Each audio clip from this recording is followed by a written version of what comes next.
For Monday, June 13th, 2022. Pledge of Allegiance.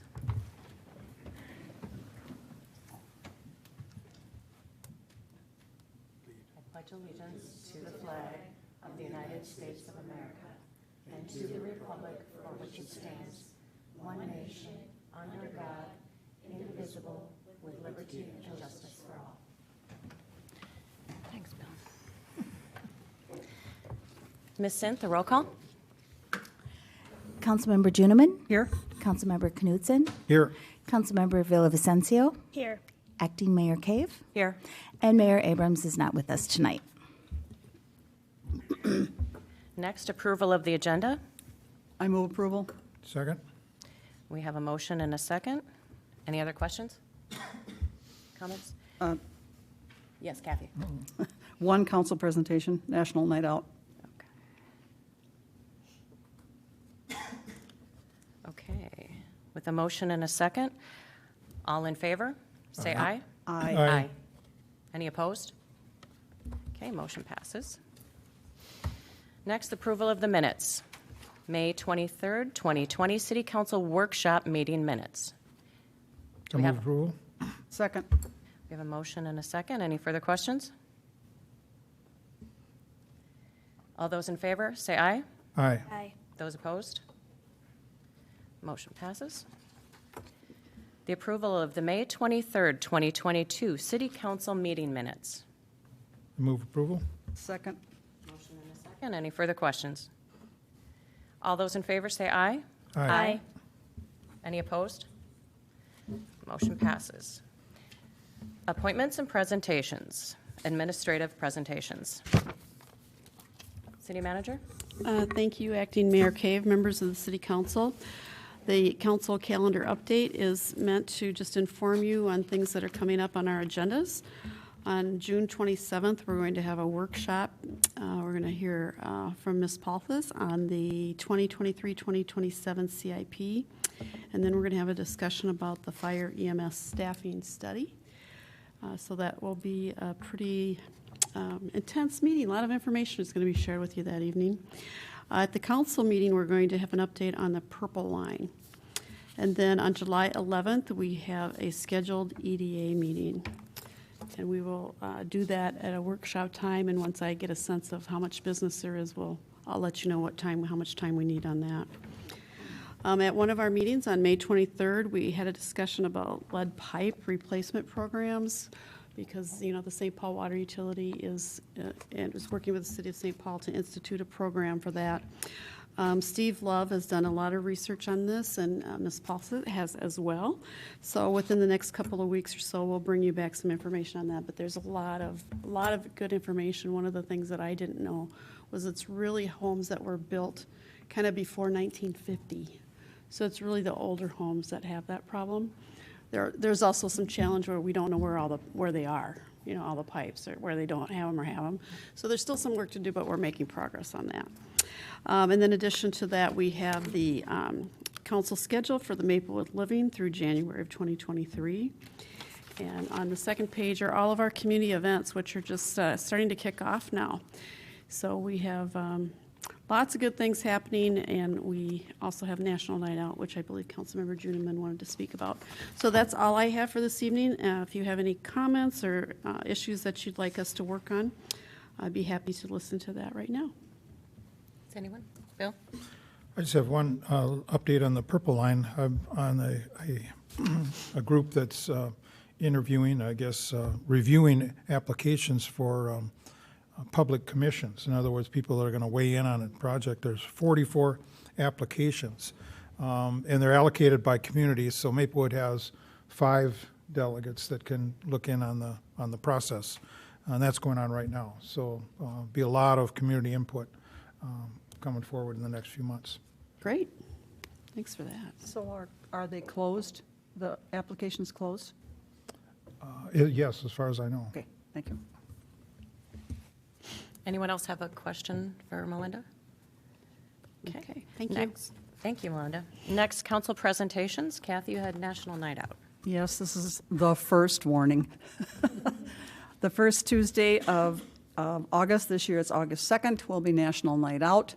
And it's not too early to start organizing, finding out who is willing to take on this task in your neighborhood or come together as a group. Many of them in our neighborhood, that's what happens. Somebody says you can use my yard, somebody else brings their picnic table. It's a group project, but it's not too early to start, and we're hoping for a large number of parties, once again.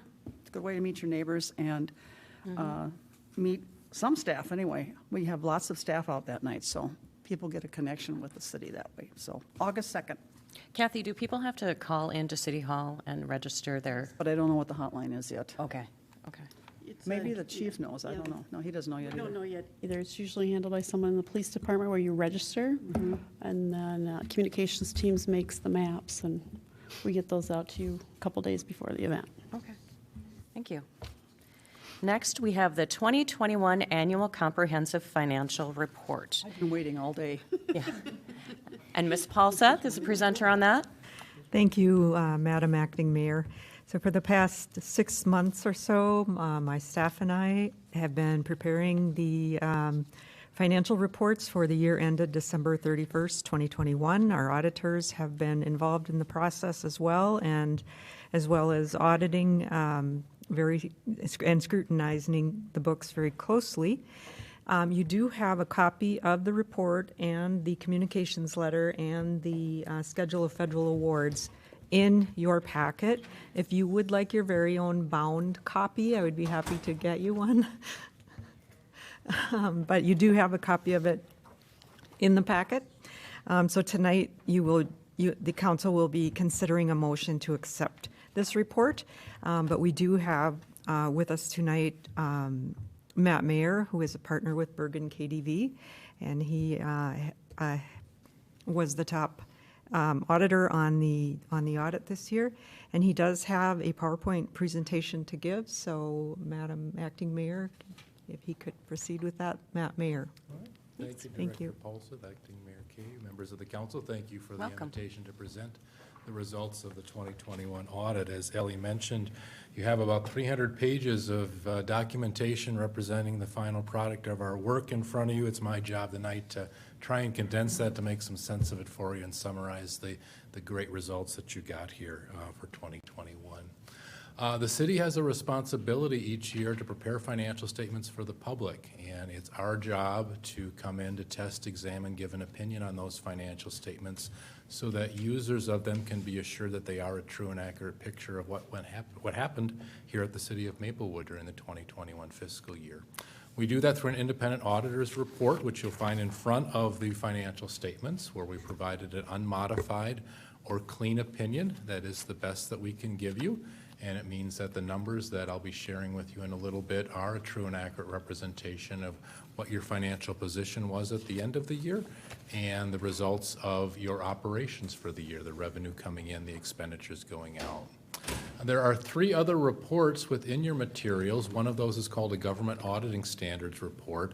And the main objective on that is to look at the internal controls here at the city. Internal control is really the way you do business. It's your policies, it's your procedures, it's the way you instruct your employees to react and respond.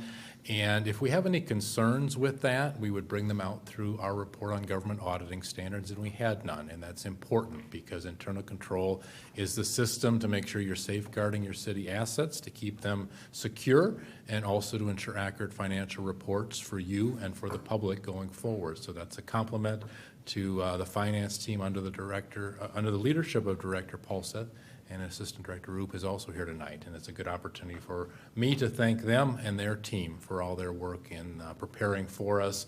It's certainly not a normal day in the office for them when we're in town going over the books, and they were very accommodating, and it's very clear that they share the same goal we do, accurate financial reporting for you and the public.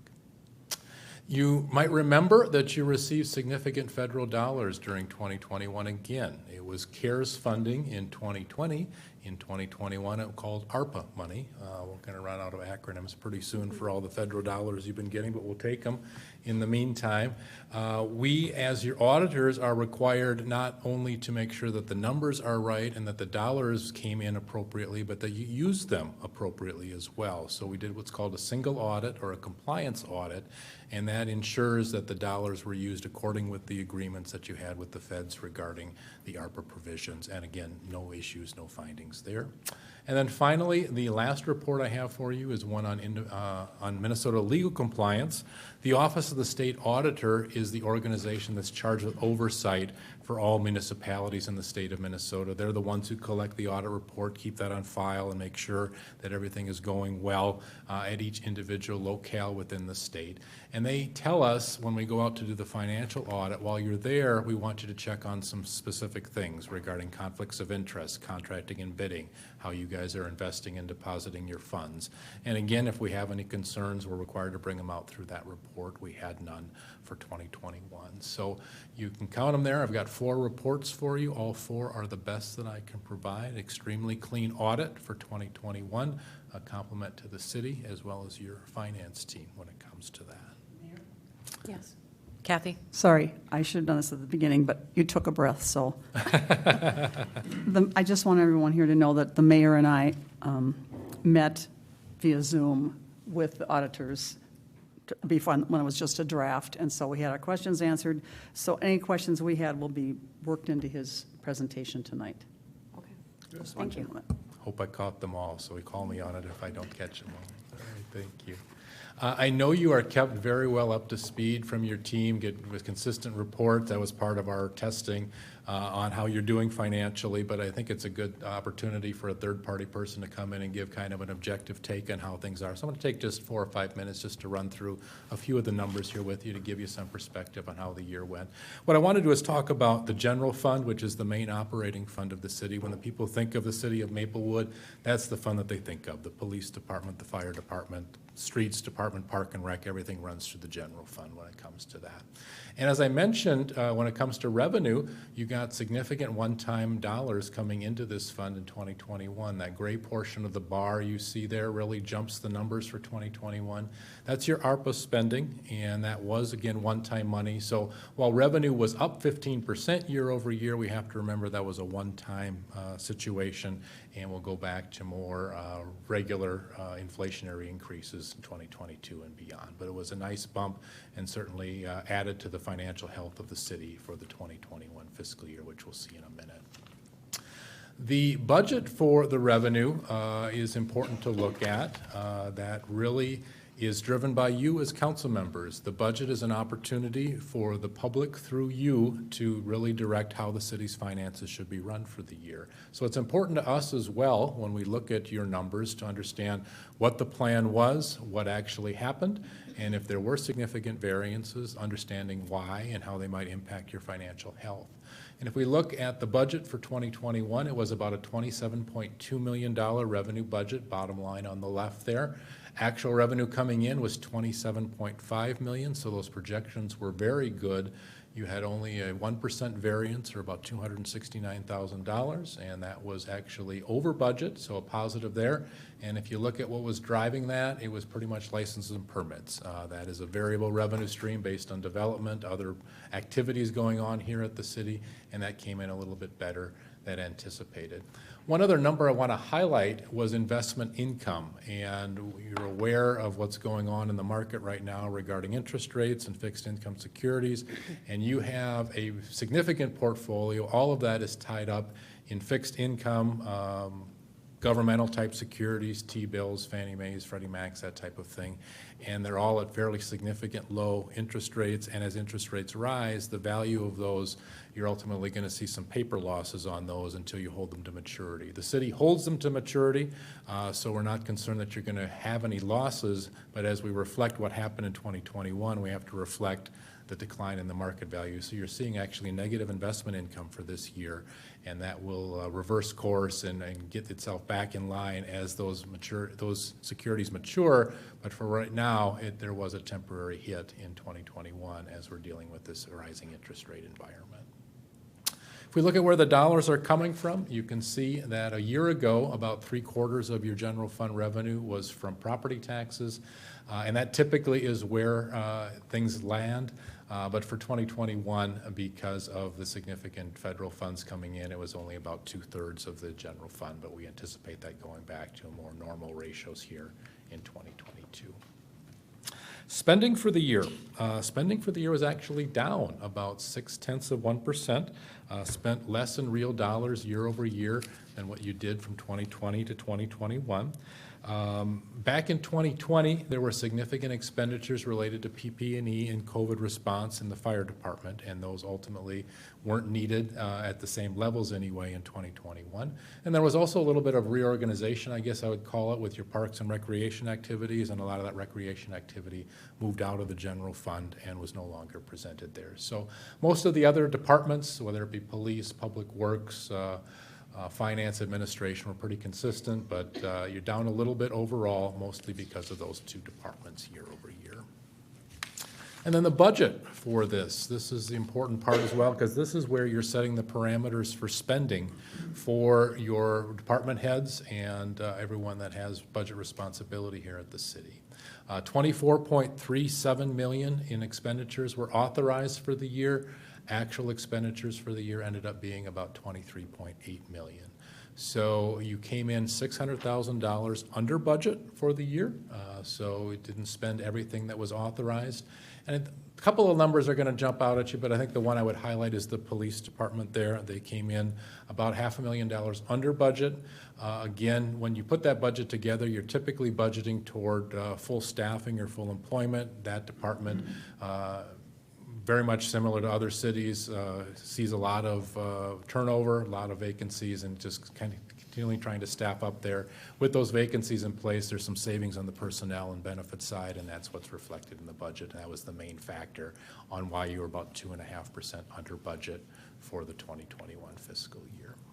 And again, we can see public safety is one of the main priorities of the city's budget. About 45% of the budget in 2021 ended up being police, about 20% public works, and you can see the remainder there, fire being another major component, public safety well over 50% of the budget.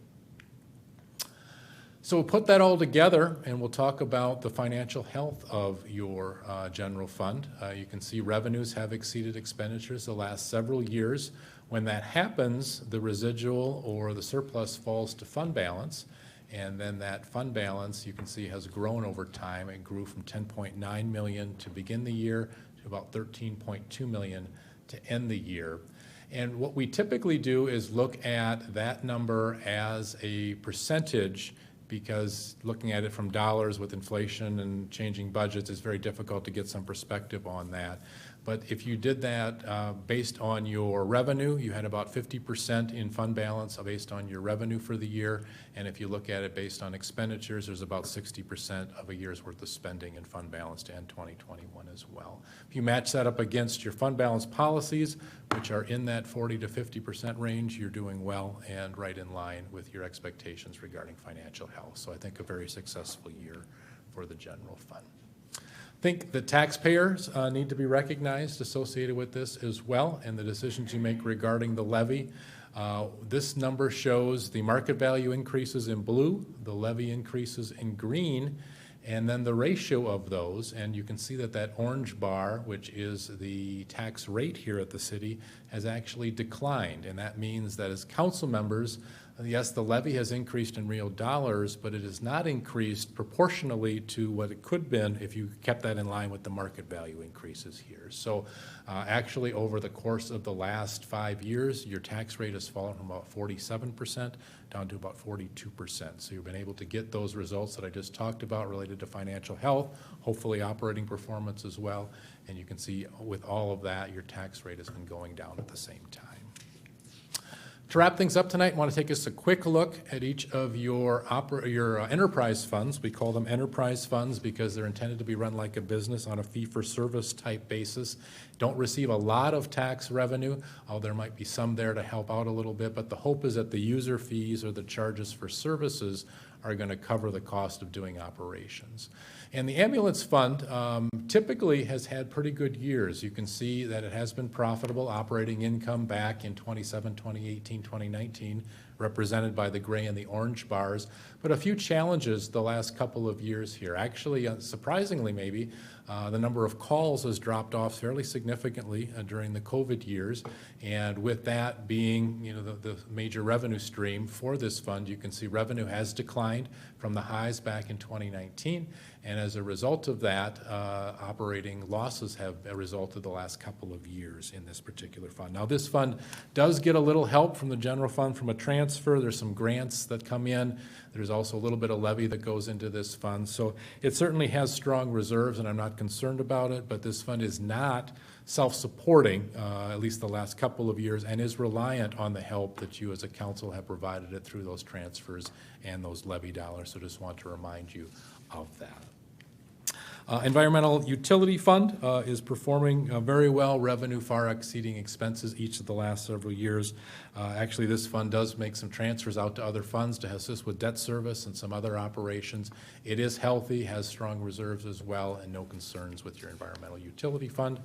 Recycling Project Fund, we have addressed rates in this fund the last couple of years. Rates have responded to the cost, the provider cost associated with this, and you have basically established a rate structure that is covering the new cost of providing that service, and you can see that this fund has generated modest operating income to keep operations going and paying your contractor for these services as well. Again, reasonable reserves and no concerns with the recycling fund. Sanitary Sewer Fund, a few rate adjustments in this fund during the year, and again, strong performance, about a increase of about $90,000 in the cash position. So again, no concerns here. We've got operating income each of the last 5 years running, and the rate structure that you've established appears to be covering the cost of services in this fund. And then finally, the Streetlight Utility Fund, the franchise fees associated with this. Those have tapered off a little bit from the highs back in 2017, 2018, but you can see that it is more than enough to cover the cost of operations in this fund, building some reserves set aside for future capital outlay or future operating needs that you have here. So again, a very successful year for the city audit-wise, great results for you, and I think financial performance-wise with some high-level charts and graphs that I've shown you here, I think you're performing well as well. So hope that gives you a good summary, but I'd be happy to stay if there's any other questions that I didn't cover that you'd like to know about. Thank you for your report. Your summary was great, how you summarized 400 and some pages into a few. You also did a great highlight on our already fantastic financial team that we have. We're the city's so proud of them, and we couldn't do a lot of this without them. So constantly giving them kudos, I think, is what's needed. You did great, Ellen. Thank you. Do you have some questions, Bill? Oh, thank you. I think more comments than questions. I think this whole report is impressive. I ran a hospital for 21 years, and I thought that was complex. But I just want everybody to know that this is an amazingly complex thing to city business to operate. You've got more rules, but you've got more funds. Yet at the same time, we have enterprise funds, and we have an economic development authority that's funded, to work on the city's behalf and move forward. One of the interesting things is when you consider like the ambulance fund, it doesn't look so good on the graphs. But I got to tell you, when we started a task force in 2016, we looked at all this opportunity. One of them was maybe, should we have an ambulance service? And my point of view was absolutely. Because what has happened is when we discovered that there are a lot of 911 calls that we couldn't transport, where the green line comes in when you bill people for transport. But we found an opportunity to recruit community paramedics, deploy them, find these individuals that call, and find out that they really need mental health and safety issues. So police and fire, mostly fire, would go out and see these people and look at their safety. Mm-hmm. Now, where does that show in the graph? I just want people to recognize this is an important service. And yes, we do the best we can. Mm-hmm. But relative to public safety, this is something we absolutely have to endorse. And it's not like, you know, if you look at the graphs and say, well, why don't we get into the sewer business? I mean, it's all green. I mean, come on, you know? But it doesn't work that way. What it is that we have an obligation to provide these services, and we do them better than others. That's kind of where the graphs show. We do a very good job. And then the culmination of all we do is we get the incredible bond ratings and good bonds. So, and we have, you know, as we hear in the reports, some lingering debt. And when you look at 2020 and 21, the ARPA funds really helped us. On the other hand, I think we probably could have made it without, you know, just looking at everything and what we do, because I use the kind of the credo to the group that no matter what, in time, everything is flexible. Fixed costs are, you know, are there, but in time, everything is flexible, and we did a great job kind of working through it. So I want to just offer my gratitude for the opportunity to be on this panel and work for the city. Thank you. Anyone else? All right. Thank you. Thank you very much. Okay. With that, we have a motion. Is there someone who wants to do a motion?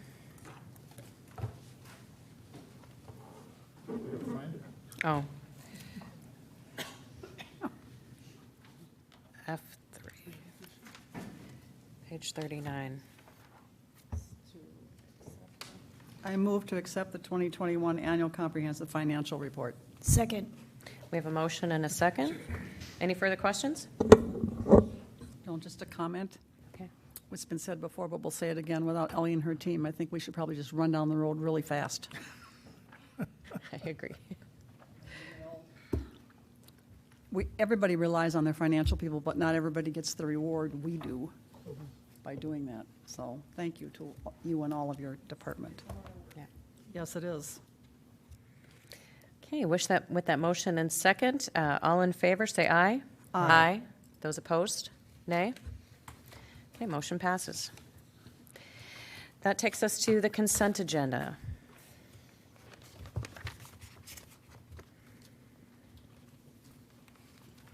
Kathy. I would like to highlight number 5. I Okay. think the public would be glad to know this. Okay. Any other highlights? Do we have a motion? Well, we could just wait and highlight that one, and then we can do it all at Oh, once. okay. Because I'm not questioning it or anything, Okay. So unless somebody else is. number 5, for Kathy, purchase of 1 police canine and applicable training. Chief Peterman? Thank you. We are asking for a motion to approve a contract to add 1 canine to our unit. As you know, retired canine handler Todd Langner retired his canine last August 2001, so we've been with 1 canine for coming up on a year now. Maplewood Canine Unit started in 1977. We've historically had 2 canines. As you know, I was a canine handler. For a brief time, we did have 3, but historically, we've had 2 canines. So the department is broke up into an A side and a B side. So right now, one side is a canine, the other side is without. Canines are definitely that force multiplier. They can search a school for a suspect in a matter of minutes, where it might take 15 officers several hours. So they definitely are time saving. They're able to track suspects, and really they're used for their nose. But I've seen throughout my career of 20 years, the canine's role has changed from a locating tool to more of a public outreach tool. So we really rely on our canine handlers to show up to every event. The kids love the dog. And so it's a 50-50 thing now, where the dog is used, 50% of the time for community outreach and 50% of the time to track suspects and for the nose ability the dog has. So we're asking to add 1 more canine handler. I believe the school starts in August. There's a contract, and I believe it's $15,500, which is the dog and the training. That includes both those, and it's through McDonough. We've used him in the past. Very reputable, excellent trainer, former canine handler himself. So I think it's a great service to the community. Thank you. Thank you, that's wonderful. I just want everybody to know there's going to be 2 canines again. With that, I will move consent agenda items G1 through 5. Second? Okay, a motion and a second. Any further questions? All those in favor, say aye. Aye. Those opposed, nay. Motion passes. We have no public hearings, no unfinished business, so we're on to new business. home occupation license resolution. And that is Mr. Thomas. Thompson. Thank I'm you, sorry. Acting Mayor and Council. We have an application, as you introduced, for the homeowner Christy Long, who owns the property on Barclay Street, and is requesting a home occupation license approval from the council to operate a home-based hair salon within the home. So, as you know, certain home-based businesses are only permitted through a council approval and an annual license through us. So it's pretty straightforward business. I know we've seen this before in the past for other homes in Maplewood, but it is a single-family home. It's zoned single-family. It's an occupied residence, and the homeowners, as I said, proposing to operate or construct and then operate that home hair salon. The salon itself would be located within the existing structure, so it would be up above the existing attached garage. You can see the floor plan on the right-hand side of the screen of the floor plan of the space. It would be connected but separate from the house, and I think there's some planned improvements to just make an exterior connection through the deck that you can see in the photo there, so that customers and clients are able to access it from the exterior of the house itself. Other than that, no other modifications to the exterior of the house indicating any sort of commercial use or commercial business within it. We had a couple comments just from some departments to ensure that it's operated safely, and it does obtain the annual license to ensure it's complying with the conditions that staff is recommending in the resolution, which would approve the home-based business. We did survey surrounding property owners, as we do with every land use application. We didn't receive any comments. There was a public hearing then at the Planning Commission. I understand there was one neighbor that came to the public hearing, inquired into hours of operation and potentially putting some restrictions about hours. But after reviewing that, the Planning Commission recommended approval, but without any sort of restriction on those hours of operation. So that's how it comes to you, as it's recommended by staff and as recommended by the Planning Commission, given just that we don't expect the hours to be an issue and that we haven't added that in past home occupation licenses. So with that, we are recommending approval of the license. I believe the homeowner and business owner is here tonight if there are questions of the council, and I'm happy to answer any questions that you may have. Okay. Well, if the applicant wants to come up and state your name and address for the record. My name is Christopher Law. My address is 1973 Barclay Street. Welcome. Does council have any questions? Kathy? Just a comment.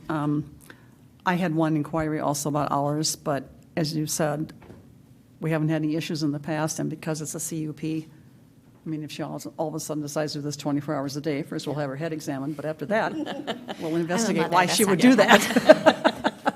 So we do have a mechanism that if things don't stay the way she says they will be, there's a way to deal with it, so Right. everybody knows, just so everybody knows that.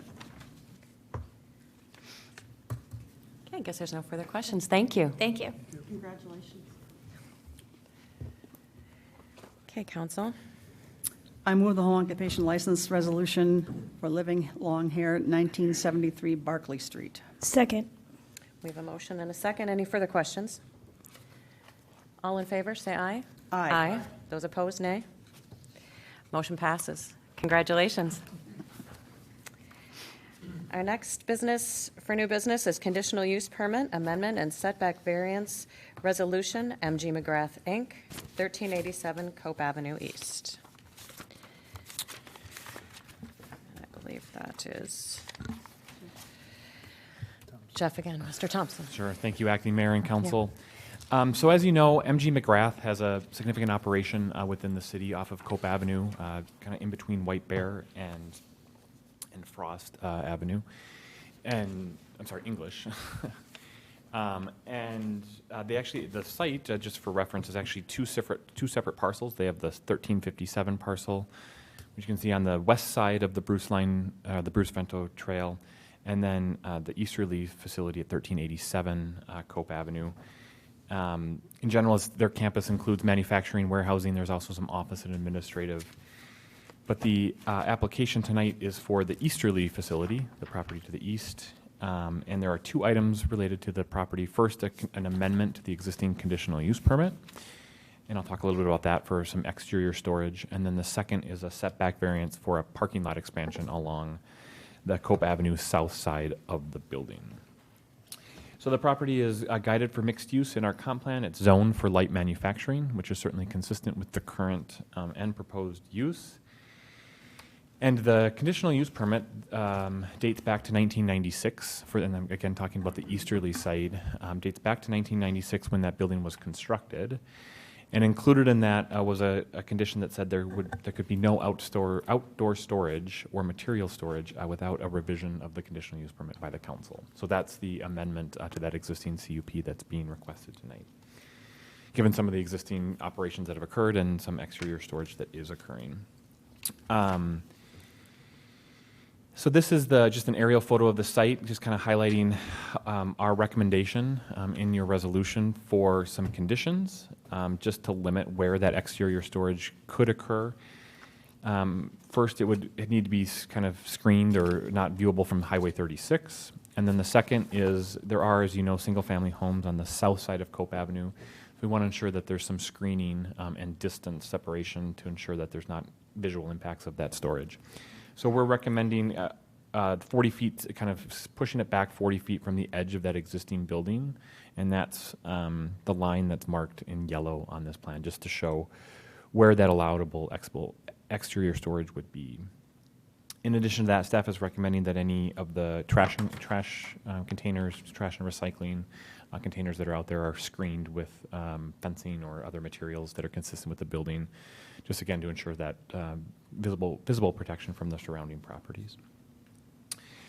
The second piece is related to parking and adding additional parking stalls on the site. I understand from their application that McGrath is experiencing some parking challenges and some higher demand for parking than is available.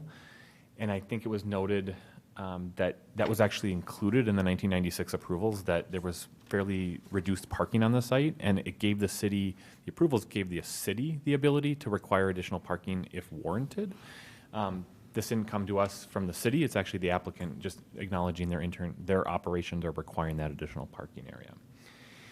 The site is constrained, just given the location of the building and the parking lots and the property lines and where everything is. There are certainly kind of practical difficulties and constraints in adding parking in locations that comply with our setback requirements. In fact, they really can't expand the parking with meeting the parking requirements. So that's really the need for the variance for the reduced setback along Cope Avenue. It's still tight, I will tell you that. It would still have a pretty minimal drive aisle, and as you can see, they would need to put in diagonal parking stalls just because they don't have the space there to do kind of the full 90-degree parking stalls. But they are able to fit it in and provide some of that parking along Cope.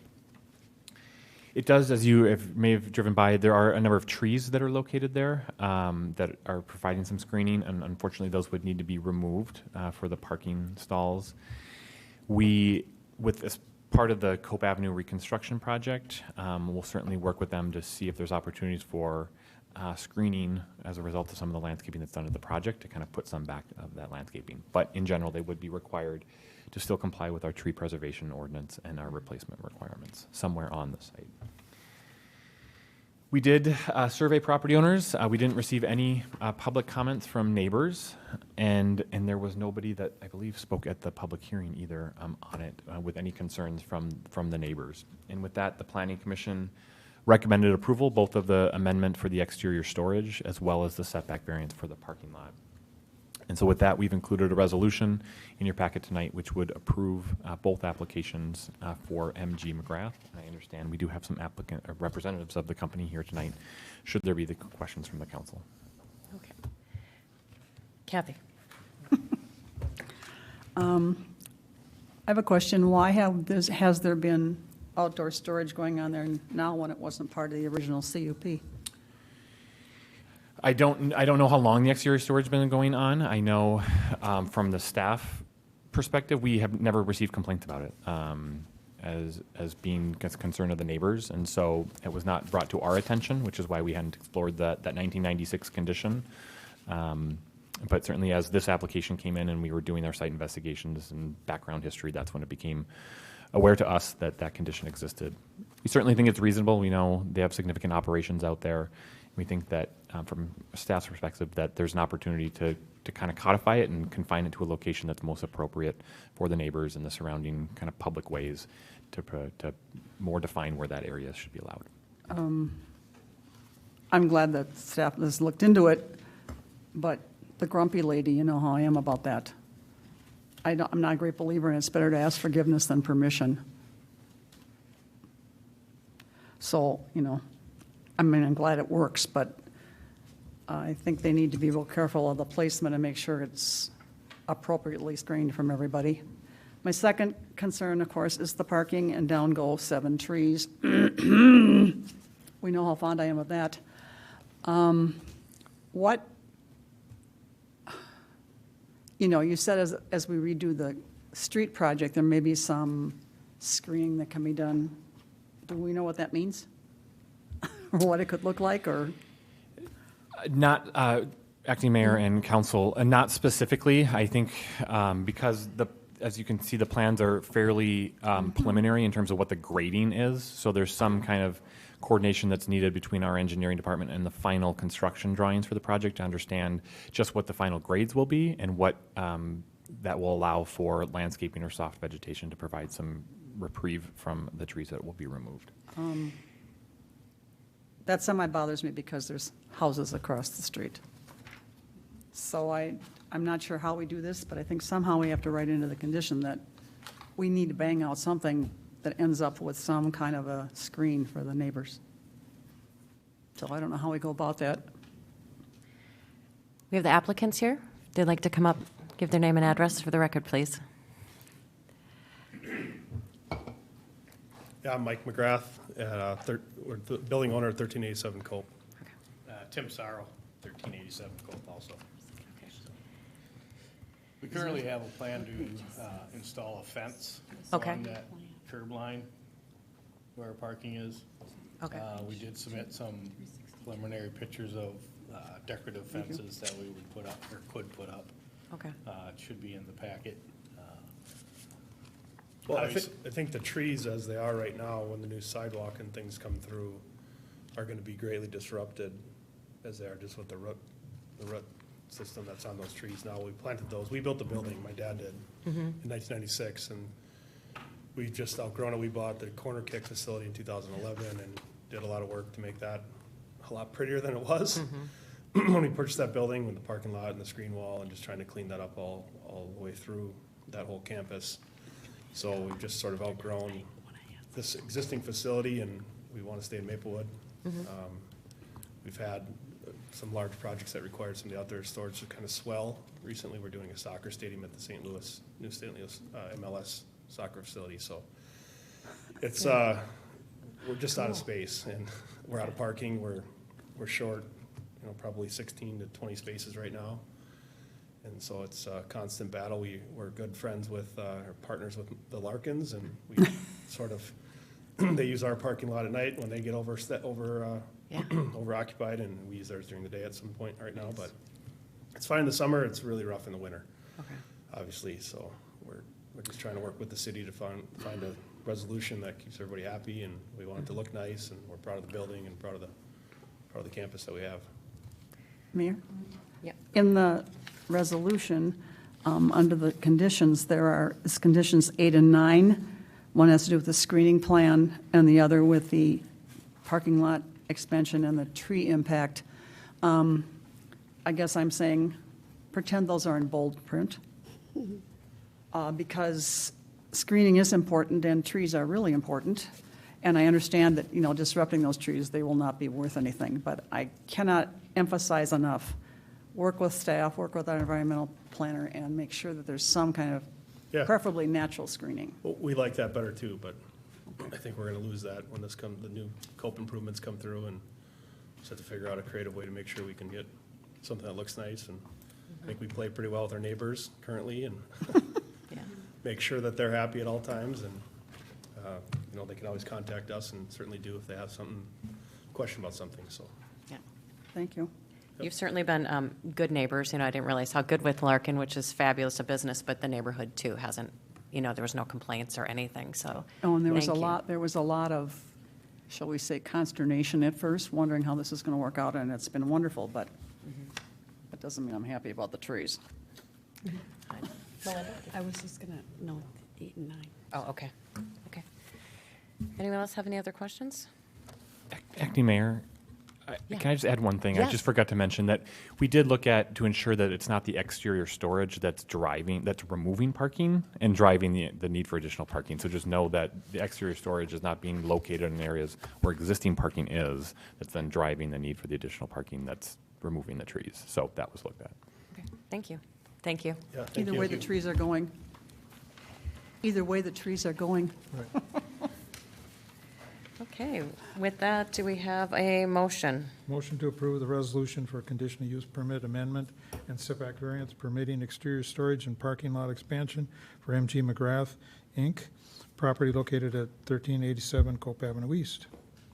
Second. We have a first and a second, a motion and a second. Any further questions? With that, all in favor, aye? Say aye. Aye. Aye. Those opposed, nay? Motion passes. Congratulations. Thank you. And with that, we have no award of bids, so our meeting will be adjourned. I don't know. Boy.